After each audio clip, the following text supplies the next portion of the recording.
నలుగురు అన్నదమ్ముల్లో అందరికీ మగపిల్లలే, ఒక్క అతనికి మాత్రమే ఆడపిల్ల పుట్టింది.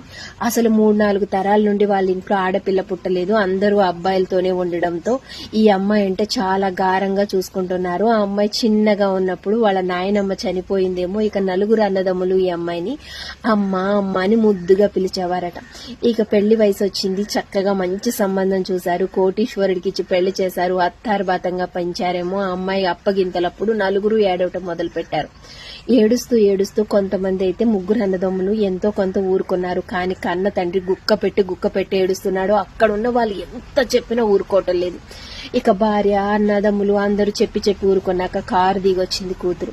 నాన్న, మా ఇంటికి వెళ్ళేటప్పుడు నన్ను ఇలా ఏడుపిస్తూ పంపిస్తావా? నేను మా ఇంటికి ఎలా వెళ్ళగలను? మా ఇంటికి నేను వెళ్ళిన మనశ్శాంతికి ఎలా ఉండగలను?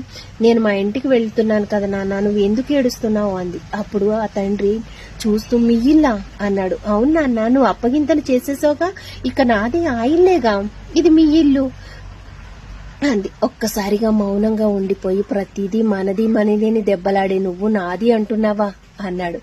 అవునన్నా, ఇక అన్నీ నాయి మీయి, మనవి కాదు అన్నదట. అవును, ఆడపిల్లకి ఒక్కసారి 3 ముళ్ళు పడే వరకు మాత్రమే, ఎంత గారంగా పెంచినా సరే. పెళ్లైన తర్వాత నాది నాదే, మీది మీదే అయిపోతుంది కదా నాన్న అందట నవ్వుతూ.